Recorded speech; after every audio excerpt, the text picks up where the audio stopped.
Well, good morning, New Heights Church. It is great to be here with all of you this morning. Now, normally you'd hear some music turn on, background music. Somebody would come out and read some scripture verse, and you guys would stand for that, which we do all the time here. But we're going over 44 verses. You're like, what time are we going to get out of here? Stop talking and get to it, right? Well, don't worry. I'm going to read through all of those verses, but here's the thing. As we were thinking about it, I listened to chapter 27 on my Bible app, and I had it on the speed of 1.75, and it still was over 6 minutes. And I thought, I could carve 6 minutes out and I get that more for just me speaking about it. So that's what we're going to do today. We're still going to hear the word, but let me introduce myself to you. My name is Enos Marshall. I'm the executive pastor here at New Heights Church, and it is so good to be here with all of you. Right now, we have a trip. Pastor Justin and Liz are in Japan with a team of people. My wife is one of them included in that team.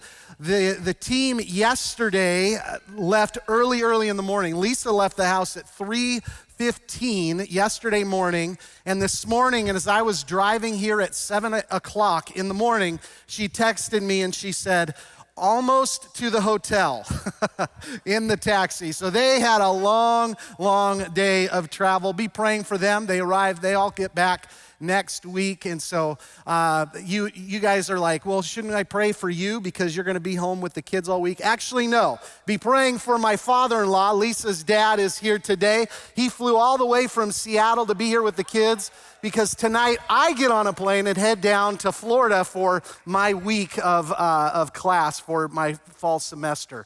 So that's where we're at today. Are you guys ready to jump into this and get started? All right. Well, we are going through the book of Acts. Believe it or not, after today, we will be done in 2 weeks. Okay? We're going to go all through, you guys are excited. We're going to get all through chapter 27, and then we're going to break up chapter 28. But the first Sunday in October, we will complete the book of Acts. But Acts is a historic text that records the birth and the early days of the church. Now, chapter 21 marked the last major section of the book of Acts as it details the events and what transpires as far as pertaining to Paul's imprisonment and trials in Jerusalem, Caesarea, and Rome. And then last week, we closed the book on Paul's time in Caesarea, and we learned about that obedience to Jesus may not always make sense, but it's always right. As Paul used his trial, not as a defense for his freedom, but instead to take that opportunity and to use that opportunity to share the hope of Jesus to others. Well, now we get to chapter 27, and chapter 27 is describing Paul's voyage to Rome. Now, while ordained by God for Paul to go and stand before Caesar, his journey there to get to this place has just been marked over and over by trials, by disaster, by pain, by suffering, by problems, by dangers. All of these things, one after another, keeping him from getting there. The journey has not been easy. That it might lead some to even question whether or not this is God's will that Paul ever makes it to Rome in the first place. But while doubt creeps in for some, Paul maintains his trust in God's promises for him. You see, it's the hope in Jesus that sustains him, but it's the hope of Jesus that propels him forward to bring that light into the darkness and to continue to share that light to others. You see, for Paul, sharing that light is not an option. And as we'll learn, it's not an option for us either. So today, we're talking about the light must shine. Now, in the summer, I had a summer semester. I traveled down to Florida, And normally when I go down, so like tonight, I'll go and I stay with Chuck and Rory Mayberry, longtime members of the church. They've retired and moved down to Florida. But every time I go down there, I stay with them. Hey, it's a free room, great people, it's awesome. But in June, our schedules just didn't line up, and so I wasn't able to stay with them. And so I thought, I'm just gonna go and get a hotel. Now, me compared to Lisa, when Lisa looks for hotels, she looks at the quality of a hotel. I look at the price of the hotel.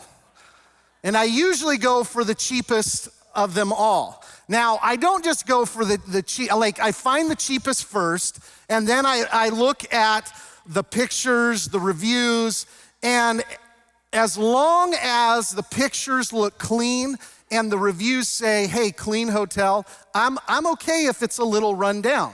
Lisa, on the other hand, no, it can't be run down at all. She's like, we will pay the extra dollars for a good, comfortable stay.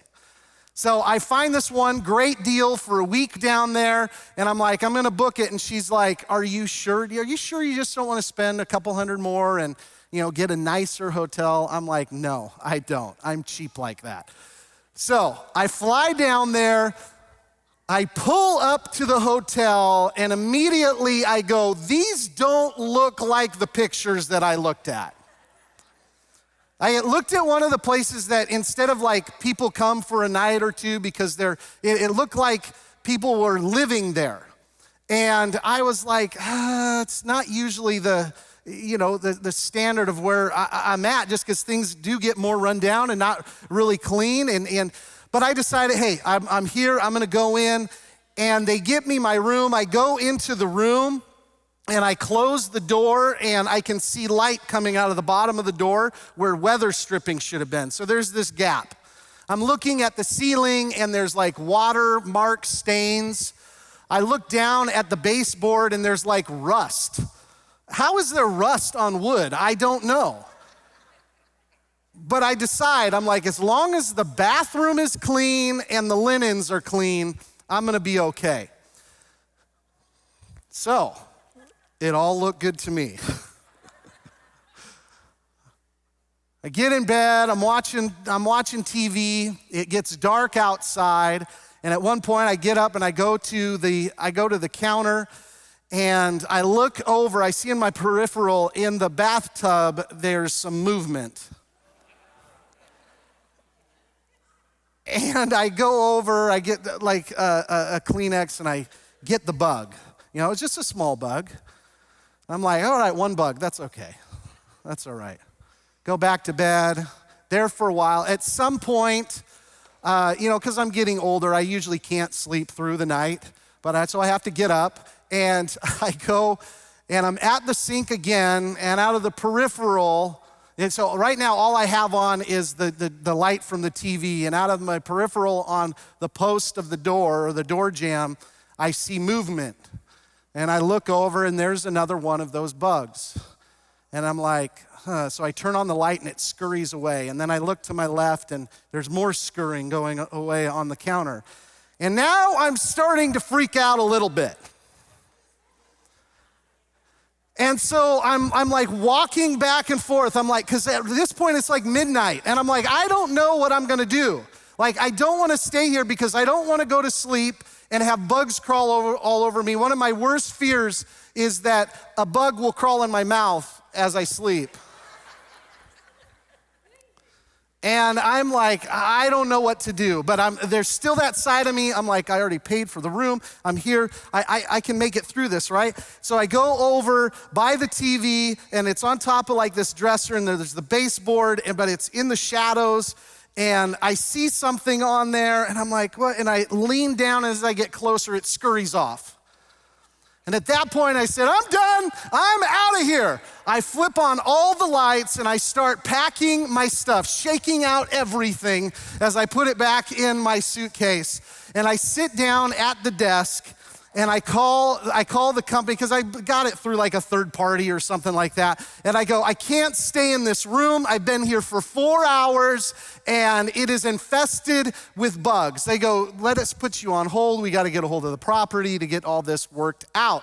I said, okay, as I'm sitting there on hold, I'm sitting in front of the wall, and on the wall, in front of me, on the door, up on the ceiling, everything begins moving. And I counted no less than 20 bugs walking around, scurrying out from the shadows and trying to move.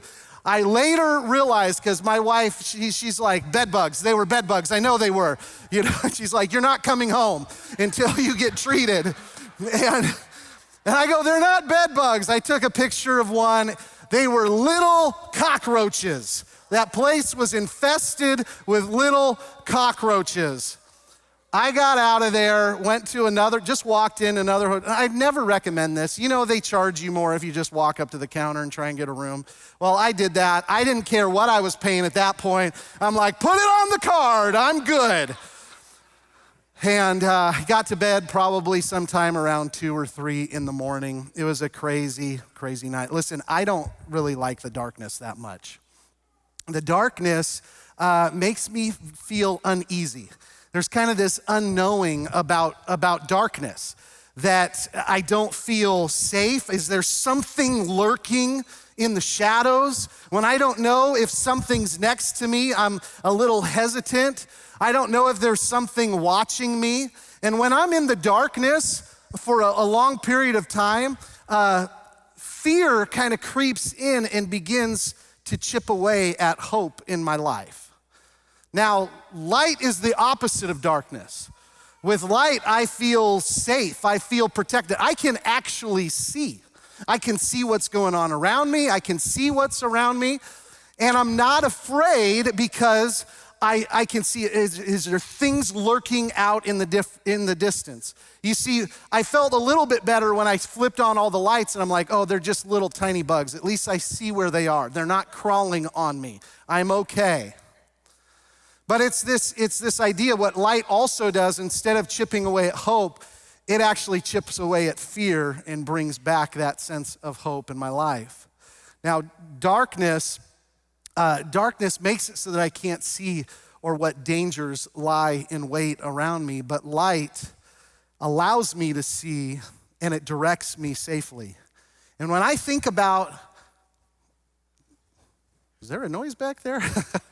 When I think about my life and my life with Jesus, before I knew Jesus, before I had a relationship with Jesus, I was in the dark.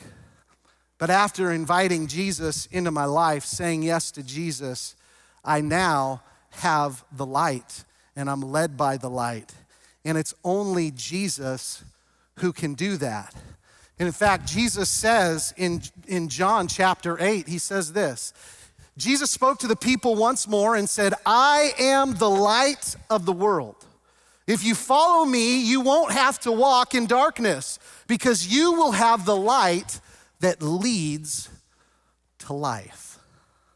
Now, I love this type of year. The season, this is probably I love every season change, but this is probably my favorite because the leaves start changing colors. It's supposed to get colder, those things. But one of the things I like about it the most, hunting.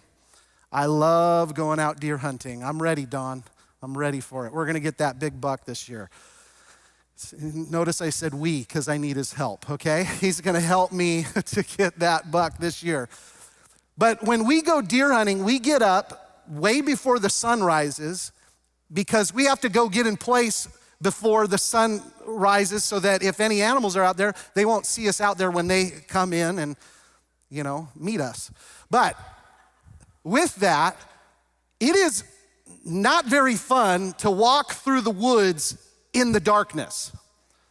Like every sound you hear, you're like, what animal is that? And is it about to pounce? Okay, so what do I use? We use headlamps. And boy, I'll tell you what, the light that headlamp gives is amazing. It is so good. Even a small, dim light, just to lead my path where I'm going is great. I love it. Now, as a youth pastor, we would take kids to camp, and we'd always put on the packing list to bring a flashlight. They needed to bring a flashlight because it was gonna be dark at night.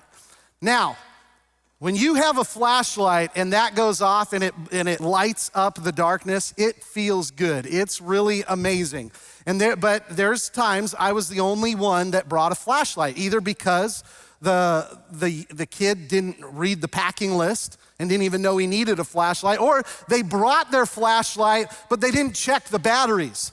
So the light was maybe dim or it didn't work at all. Now, what would it be like for me to take my flashlight and go, hey, because you didn't look at the list, you didn't even know you needed a flashlight, but you also didn't check to make sure that your flashlight had batteries? Well, that's on you. You ain't getting any of my light. So I would just walk around and hide my light, wouldn't let them have any of the benefits of that light. That would be horrible and mean of me to do that. You see, if I have the light, it is my obligation to share the light. And Jesus tells me as much in Matthew 5. You are the world's light, a city on a hill, glowing in the night for all to see. So let me ask you a question. Do you like stumbling around in the darkness? Do you like feeling alone, scared, hopeless? I think the answer is no. I don't think anybody likes doing that. You see, if you know Jesus, if you have a relationship with Jesus, you understand this because Jesus gives hope. But maybe you're here, maybe you're watching online or you're hearing this message right now and you don't know Jesus. And you are stumbling around in the darkness in your life. You feel alone. You feel scared. You feel hopeless. Now imagine what you're feeling right now and apply that to eternity. Because that is what hell will be like. A dark, lonely place where you feel alone, afraid, and scared with no hope. You no longer have to stumble around this life looking for answers because the answer is Jesus. The answer is Jesus. And all you need to do to get out of the darkness and begin to walk in the light is to say, Jesus, I need you. You don't have to walk in the darkness anymore. Now, if you know Jesus, you know that we are supposed to be that light. You know what it's all about. And just imagine that the people around you, some people you know, but those people that are currently in the place where you once were, don't they deserve to know the light, to have the light? Absolutely. But how do they get the light? The answer is you. And that leads us to our main point today, that if you remember anything I say, remember this because it is such an important truth that if you truly desire and want to fulfill the mission that God has placed on your life, it's something we all need to understand, and that is this: you must be the light. You must be the light. Now, if there was anybody that knew about light and darkness, it would be Paul. Because Paul literally saw the light, was brought into the light on the road to Damascus, and that light pulled him out of the darkness by him accepting the hope of Jesus. And from that point on, Paul's mission was to bring that light in order to bring others out of the darkness. And it's for that reason, to fulfill his mission, that he boarded a ship destined to Rome as a prisoner. And that leads us to chapter 27. Now, before I jump in, I just want to give you kind of this picture of chapter 27. Chapter 27 is 44 verses. Now, the scriptures hold two things for us. They're prescriptive or descriptive. Okay, prescriptive means that it's telling us something that we must do, or if we do this, it's going to go well with our life. And then there's descriptive, where it's just giving us information, but we can still use that information to find the spiritual truths and apply them to our lives where we're at right now. And so Acts chapter 27 is a descriptive chapter, but we are going to pull some spiritual truths from that today. Scholars, not just scholars and commentators, but say this about the book, about chapter 27, that it is one of the most descriptive or detailed writings in the whole Bible. Luke talks about with such precision of nautilus terms and like seamanship that even those that aren't Christian historians look at it and they go, listen, there's no way that what this guy is talking about is made up, because the things that he's talking about have historical significance and detail about it. So we can look at this and just say, wow, hey, this really did happen. This isn't just some made up story. All right, so let's jump right into verse 1.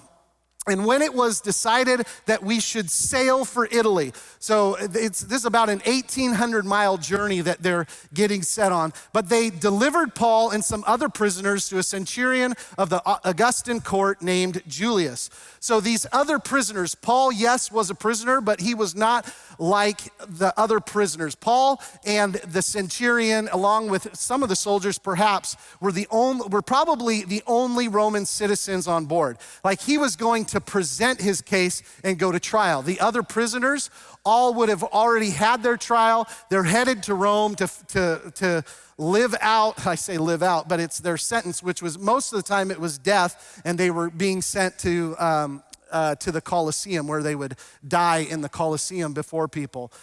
And this Augustan cohort named Julius, so this Augustan cohort, it's part of the imperial guard, but they are separate from the regular army. They were more of an envoy that they would transport things and carry papers. All right, and so at embarking in a ship of Adramyttium, which was about to sail to the ports along the coast of Asia, we put to sea accompanied by Aristarchus, a Macedonian from Thessalonica. So we know of at least right now, Paul has two friends with him. We know Luke is there because he talks in the we form, meaning that it is a first person account, eyewitness account, and then Aristarchus, which other chapter or other letters that Paul writes talks about him. So we know that at least two of his friends are there on the ship.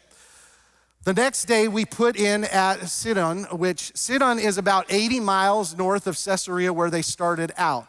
And Julius treated Paul kindly and gave him leave to go to his friends and be cared for. For whatever reason, Paul had found favor with Julius. And so he lets him leave the ship to go be cared for. In this area, there were churches that Paul had established and visited, so he probably was going and visiting some of them.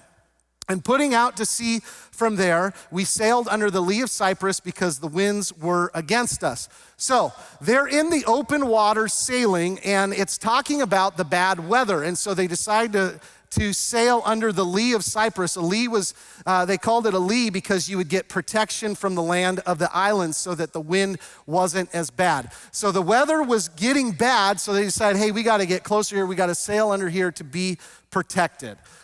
And moving on, and when we had sailed across the open sea along the coast of Sicilia, that's probably not how you pronounce that, and Pamphylia, that's probably not how you pronounce that, we came to Myra in Lycia, okay? So when they got to Myra, they had already traveled about 345 miles to get to this point. Like I said, it's just a lot of descriptive stuff. That's why we're flying through some of it.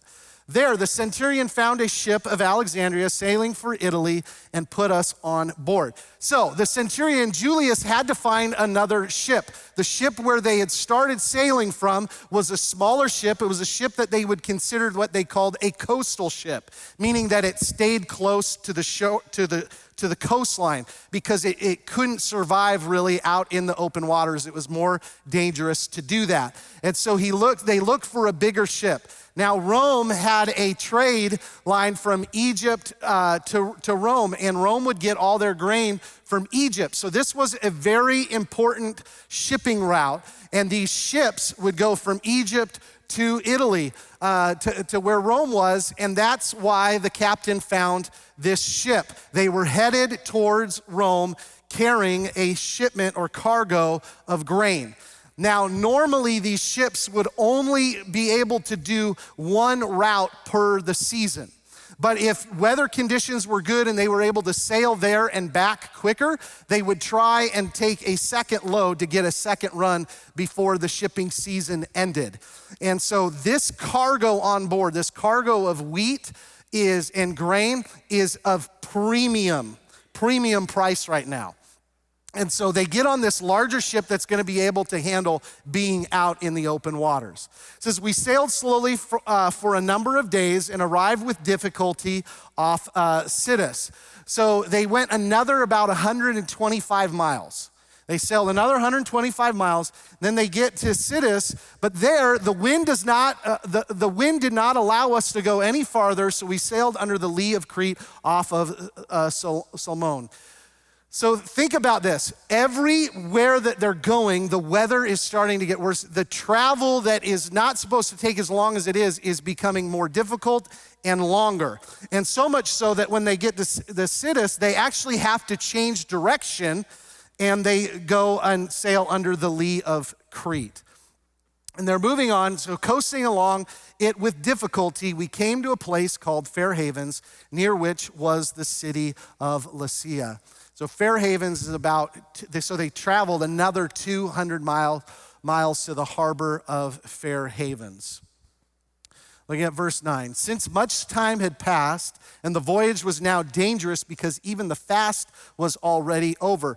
What Luke is talking about, the fast, he's talking about the Day of Atonement, which is part of Yom Kippur, if you're looking at it now. Now that took place usually towards the end of September or the beginning of October. And at this point, it was about AD 59. They looked back at the calendars and they said that was about October 5th. What's important about this is that Yom Kippur was over. So they're past October 5th. Now the sailing season went up to about mid-September. Anything up through mid-September was considered you're good. It's safe travels. But from mid-September to mid-November, they considered uncertain. So it was like, go at your own risk. We don't know if you're going to be okay or not. And then anything from mid-November until mid-March was considered closed. It's like your life is probably, you're going to lose your life if you sail during these times. And the sailing season was anywhere from April up until that mid-September time. So this is giving us a clear timetable here of what they were going into. They were well past mid-September, and they were into the time of uncertainty. But remember what I told you, they had prime cargo on board. That was a lot of money for this ship captain. And so he's like, no, we're gonna go. But listen to this. So the fast was all over. So Paul advises them saying, sirs, I perceive. Now this word perceive in the Greek, that statement is referring to, he's perceiving from past experiences. Now Paul is a tent maker by trade. He's not a sailor, but we know from 2 Corinthians chapter 11 that Paul says, hey, I was shipwrecked 3 times. So at this point, he had already been shipwrecked 3 times. He had a little bit of past experience of what rough waters might look like and might do to a ship and crew. And so he's saying, hey, I perceive that the voyage will be with injury and much loss, not only of the cargo and the ship, but of also our lives. But the centurion paid more attention to the pilot and to the owner of the ship than to what Paul said. And because the harbor was not suitable to spend the winter in, the majority decided to put out to sea from there. on the chance that somehow they could reach Phoenix, a harbor of Crete facing both southwest and northwest, and spend the winter there. So Phoenix was a larger harbor. It would give them more protection if they were able to get there. Fair Havens was a smaller harbor. They only had protection from the wind on one side. The town was probably not suitable or big enough for them. We learn later on how large the crew is, or not the crew, but everybody on the ship, how large that is. So it's probably just not a suitable place. It was more risk for the pilot and the owner of the ship to stay in that harbor in the thoughts of losing their cargo.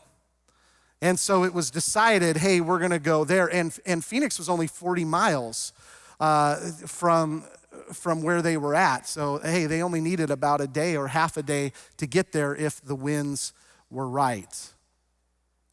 And so something to think about here is this. Paul knew that he was going to Rome. Like God had promised him that. Like it was ordained that God's like, you're going there. So Paul knew he was going to go to Rome. Paul trusted in God's promise. What's a takeaway from us is that we need to trust in God's promises for our lives. How do we know what God's promise for our lives is? It's in God's word. We need to know God's word to know the promises. But here's what we can learn. Don't rush the process.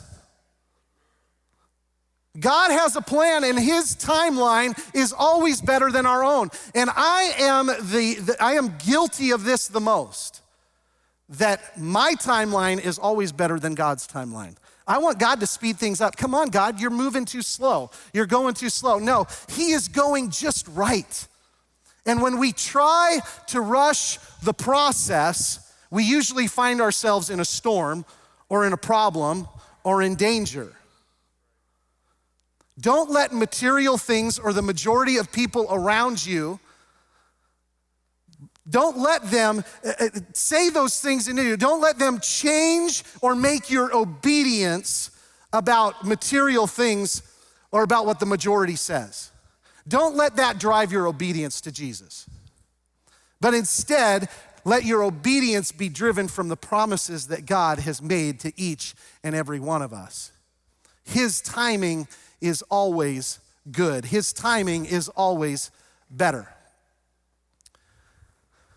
So they make the decision to go. Now, when the south wind blew gently, so this south wind blows, and the pilot and the captain, the owner of the ship, they're like, hey, that's our cue. Supposing that they had obtained their purpose. So here, they try and put their trust in themselves, not in God. So they're taking the risk, they're putting it on themselves, they're not waiting in the process. But they weighed anchor and sailed along Crete, close to the shore. But soon a tempestuous wind, which the Greek word translates that into what we get the English word typhoon. So basically a hurricane, okay? They came into a hurricane called the Northeastern, struck down from the land. And when the ship was caught and could not face the wind, we gave way to it and were driven along, running under the lee of a small island called Cauda. So they're moving along, they can't control it. They finally get underneath this lee of the island of Cauda where they get this temporary relief. Again, not a whole lot because they're in the middle of a hurricane. But they're in it, they get a little bit of relief from the island. And there that says, we managed with difficulty to secure the ship's boat. So their lifeboat, their boat for transport, they would tow behind their ships. But in storms, they would bring that boat in and put it on the deck because one, it could fill up with water and slow them down, but mostly because the waves are crashing around, that they were afraid that boat would ram into the side or the back of the ship and puncture the ship, cause a hole, and begin taking on water. So they had a little bit of time to do that, but they did it with much difficulty because imagine that boat was probably full of water and they tried to have to bring that boat out by hand. After hoisting it up, they used supports to undergird the ship. This is a practice called frapping, where they would take ropes or cables or chains and they would run them under the hull of the ship and tie them together to try and hold the boat together. Okay? They do not use this practice anymore today because ships are made differently. And if you have to use this practice, I would suggest you go get a different boat because it's probably not the safest boat to set sail in. So they would do that. They would do this kind of as a last resort because the conditions were really bad. And so they had to try and hold the boat together, take the stress off the timbers. Then, fearing that they would run aground on the Syrtis, they lowered the gear. Syrtis was an area off the coast of Africa. They didn't know where they were. Notice it says they feared. They had no idea where they were going because they're in the middle of a hurricane. They can't see the stars or the sky. They can't see any land, but they were fearing where it would take them. And this area was known as a ship graveyard because the sand was like quicksand there. And if you got stuck in it, all hope was lost. So fearing that, they lowered the gear. The gear is talking about their anchor. And so they drop anchor to act as a brake to keep them from floating that way. And thus they were driven along. Notice they were driven along. They had no control of where they were going. All of this is building to what we're going to get to here in a moment. Since we were violently storm-tossed, they began the next day to jettison the cargo. Now, this was probably not, and we know this because towards the end of the chapter, it talks about them throwing out the grain and the wheat then. So this was probably not their precious cargo. Instead, this was like any furniture, any personal belongings, things like that they were starting to throw off in order to try and get the weight off the boat so that the boat would sit higher on the water. If it sat higher, it was less chances of the waves getting into the boat and possibly sinking the boat. Now, some of that cargo may have been some of the grain because if any water had gotten on the grain would expand and then become more heavy. And so they may have thrown some of it off. But again, all of these things, you don't do those things unless you think things are really bad. And then verse 19, and on the third day, they threw the ship's tackle overboard with their own hands. As it talks about the tackle had to do with the gear that raised and lowered the sails. Also a big mast that would lay down on the ship that probably took all of the crew's hands to help get this big beam and throw it overboard. So now, again, think about this. Any way of getting propelled or trying to direct where they were going, they threw off the ship. You don't do that unless you're like, hey, there's no hope, which we find in verse 20. When neither sun nor stars appeared for many days and no small tempest lay on us, all hope of our being saved was at last abandoned. I want you to catch something here. Neither sun nor stars appeared for many days. They were in darkness. They were in the darkness in the middle of the storm, being tossed around, thrown around. They were scared, they were tired, and they were hopeless. God always brings a way. We see this in the next verse. Since they had been without food for a long time, Paul stood up among them. Now, when he's talking about no food, imagine if you've ever been on a boat before and it's going like this. We take medicine now for stuff like that. They didn't have that back then. You probably don't have an appetite after being and going through what they went through, nor any means of actually cooking any food or preparing any food. But Paul gets up and he says, men, you should have listened to me and not have set sail from Crete and incurred this injury and loss. All us Christians are like, yeah, you tell him, Paul. Like, how many times are we like that? Yeah, in your face. That's not what Paul was doing. That's not what he did at all. In fact, what Paul was doing when he said you should have listened, he was establishing credibility. because he tried to tell them at the beginning from the experience that he had. He said, listen, this isn't going to be safe. We're going to lose our lives. This isn't good. You should probably listen to what I'm saying. And what he said actually is happening. And so he's establishing this credibility so that they will believe him as he begins to say more. See, God is using Paul to bring light into the darkness of a storm.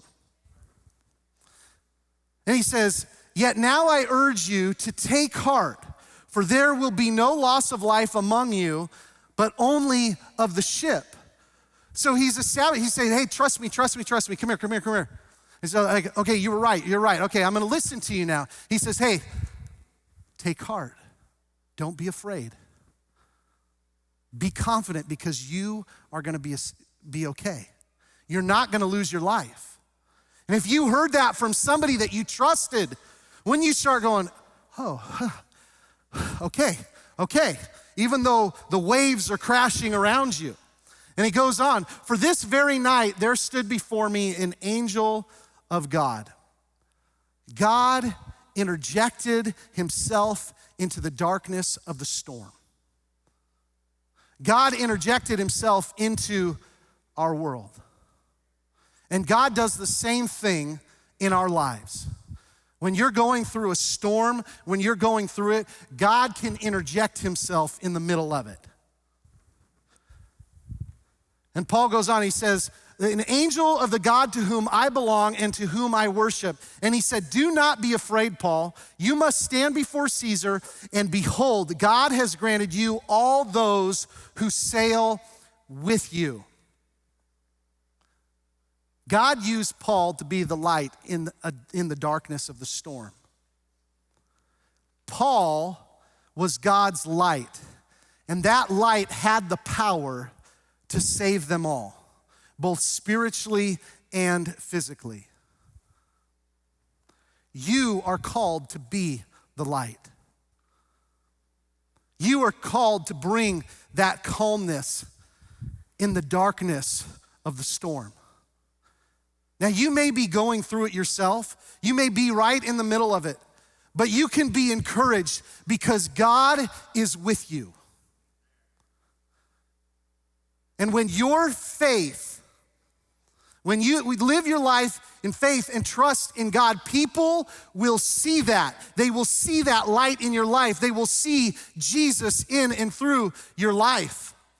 We all probably know people that have gone through some horrible illnesses and sicknesses. I've read stories and known people that are dying of cancer, Christians dying of cancer, and you would think that all they would want to do is complain and blame God for the predicament that they're in. But instead, they look up to heaven and they say, where does my help come from? It comes from Jesus.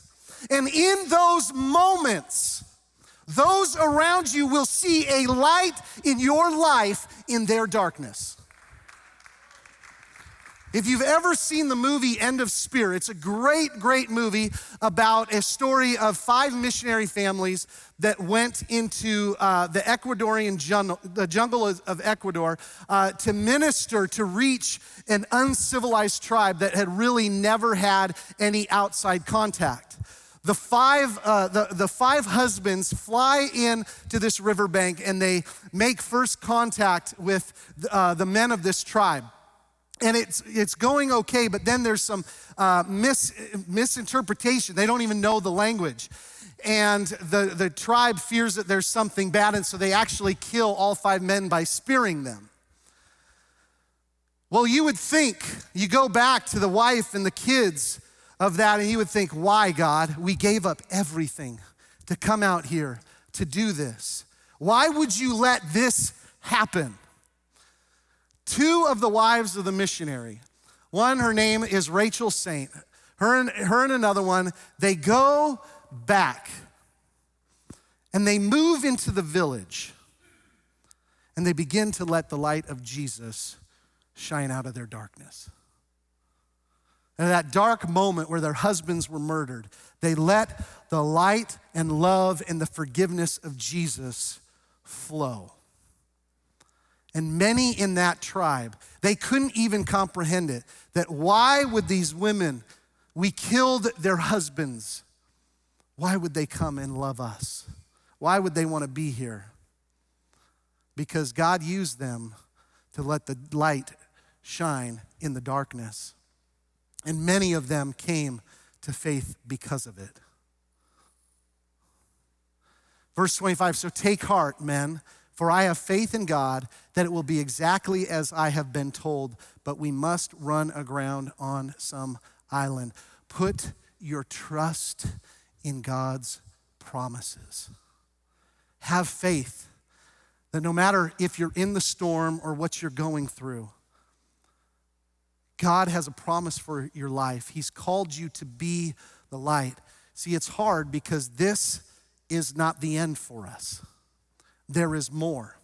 We've got to be heavenly minded to let the light shine.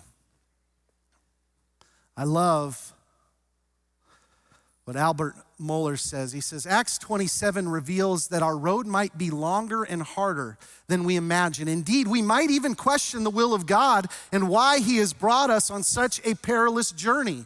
But we can and must trust in God. His will is perfect, and he calls us to rest in his plans. Verse 27, when the 14th night had come, as we were being driven across the Adriatic Sea, about midnight the sailors suspected that they were nearing land. They probably heard the crashing of the waves against the rocks. Maybe they even saw the foam on top of the waves. So they took a sounding and found 20 fathoms. A little farther, and they took a sounding again and found 15 fathoms. A fathom is about 6 feet. It's about the span of someone's arm length. So it's about 6 feet. So the first time it's like a lead rope. They drop it down, they pull it up, and they'd see where the mud and dirt got on the rope. And so they were about 150 feet deep at that time. They probably in another 30 minutes tested it again. At that time, they found they were about 90 feet deep. So they were getting closer and closer to land. And fearing that we might run on the rocks, they let down 4 anchors from the stern and prayed for day to come. This isn't because they had some spiritual awakening. It was like, please, let the day come so we can see what's going on here. And as the sailors were seeking to escape from the ship and had lowered the ship's boat into the sea under pretense of laying out anchors from the bow. So these guys, once again, we see again, they're trying to put the trust in themselves and not in God's word and what Paul had said. The sailors were doing this. Paul goes, hey, unless these men stay in the ship, you cannot be saved. Then the soldiers cut away the ropes of the ship's boat and let it go. Now, did Paul tell them to cut the boat loose? We don't know that. The boat might have been nice to ride in to get to the shore, but we don't know. The soldiers just went and cut it. They trusted in what Paul was saying. He's going, hey, unless these men say we're all gonna do it. Why would Paul say that? Because all of the crew was trying to leave. They wouldn't be able to maneuver the ship where they need to go to run it aground. Moving on, verse 33, as day was about to dawn, Paul urged them all to take some food, saying, today is the 14th day that you have continued in suspense and without food, having taken nothing. Therefore, I urge you to take some food, for it will give you strength. This is just simply, they haven't eaten. They are weak, they are tired, and they just need some confidence. And so Paul's saying, hey, you're gonna have some physical act. We're gonna have to get this boat. We're gonna have to run it aground. So I'm gonna need your help and your strength. And then he says, for not a hair is to perish from the head of any of you. He's just reiterating to them of God's sovereignty. God is in control of all of this. He says in verse 35, and when he had said these things, he took bread and giving thanks to God in the presence of all, he broke it and began to eat. Light leads the way. It wasn't until after Paul started eating, then they all were encouraged and ate some food for themselves. Paul was the example. People follow the light because the light shows the way. This is also just a great leadership lesson. Lead the way. Lead the way and people will follow. When you're the light, people will follow. Verse 37, we were in all 276 persons in the ship, and when they had eaten enough, they lightened the ship, throwing out the wheat into the sea. That's where it said, okay, that's it. This would have been a hard move for the owner of the ship and the pilot, because this is how they were going to get paid. But they saw all hope was lost. They said, get rid of it. We got to lighten this ship, bring it up, because we're trying to get on to the shore. Now, when it was day, they did not recognize the land, but they noticed a bay with a beach on which they planned, if possible, to run the ship ashore.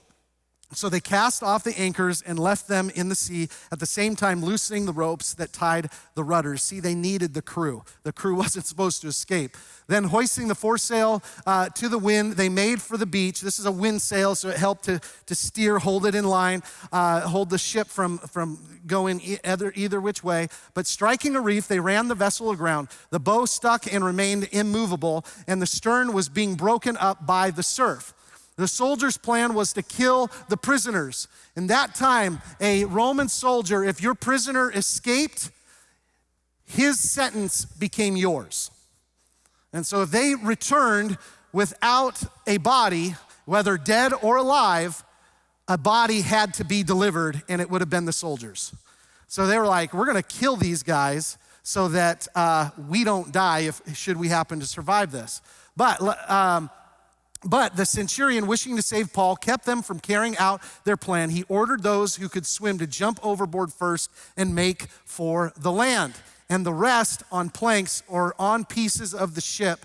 And so it was that all were brought safely aboard. Paul's life has been marked by struggle and pain and hardship, but he stayed on mission. And he remained being the light, because it was his mission, regardless and no matter the circumstances, he would let the light of Jesus shine through his life. Charles Swindoll says it like this: how you face ordeals affects how others regard the word of God. Your verbal testimony will help reveal the promises of God, but it is your personal demonstration of trust that adds validation to the message. People need to hear the gospel, but seeing the good news have its effect will do more to encourage their faith than anything you say. You must be the light. You must be the light.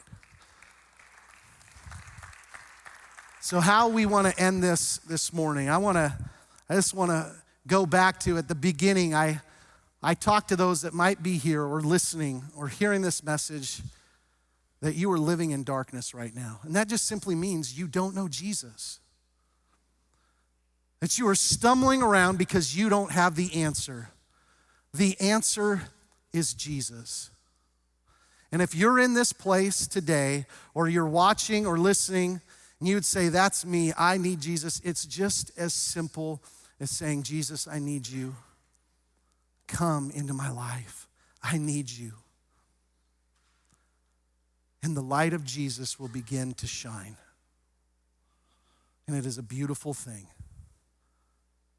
And maybe you're here, or you're listening or watching, and you've had that light before, but like I talked about at the beginning, sometimes we just let the batteries go dead.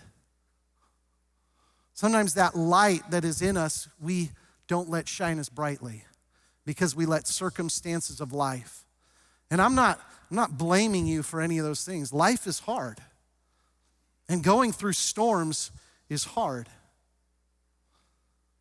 That's how we let God grow us through those things, that we come out stronger. We let our light shine brighter. But maybe your light has dimmed and you say, I just need a fresh start with Jesus. It's just as simple as what I said a second ago, is just, Jesus, I need you. Come into my life. Make me whole again.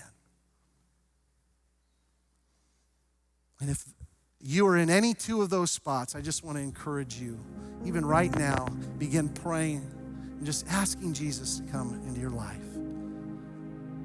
Ask him to bring that light, to take out the darkness.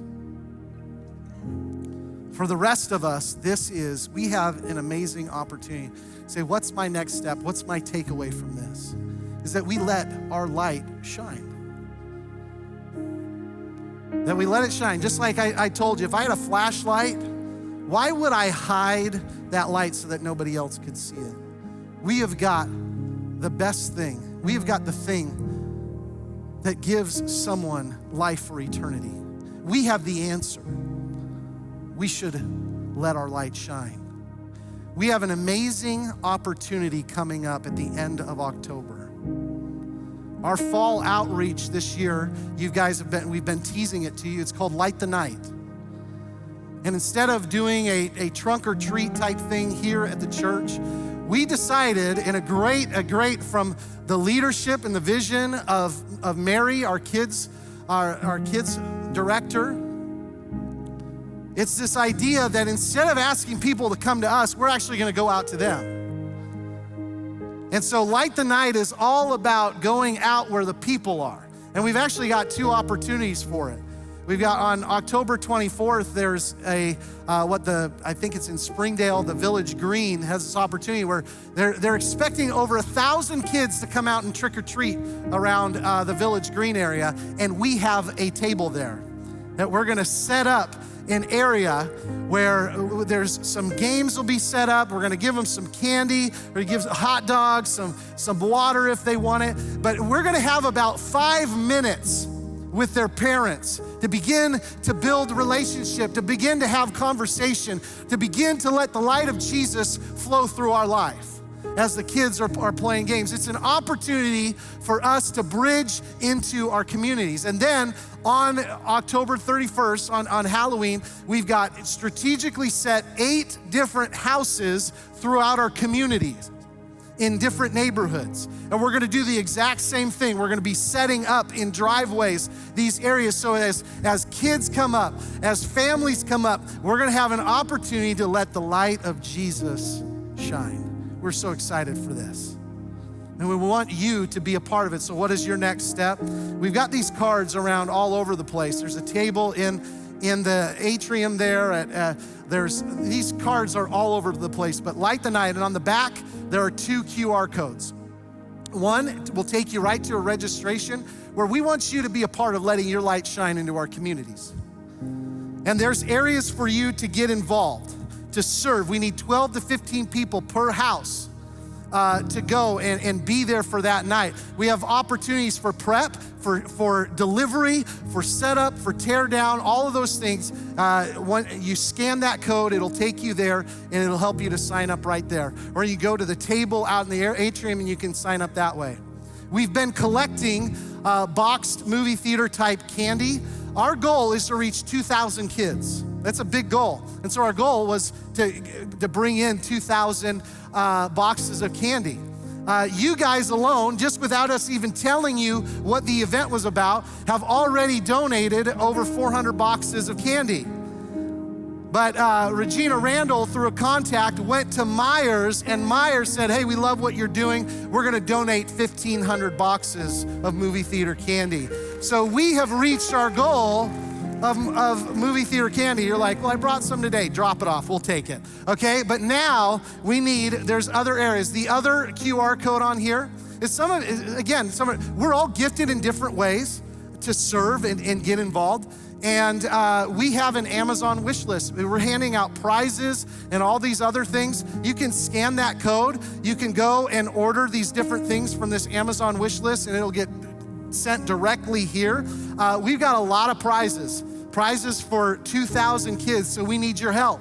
Maybe that's the way that you let your light shine, is that you buy some stuff off of the wish list. Or you just say, hey, I just want to donate to this event, and what you're doing, you can give monetarily by scanning that as well. But there is a way for all of you to get involved, even if you're not physically going to be there for the event. But all of us are called to be the light, and we want to light the night for Jesus. And so that is what we're doing. I want to encourage all of you. That is your next step.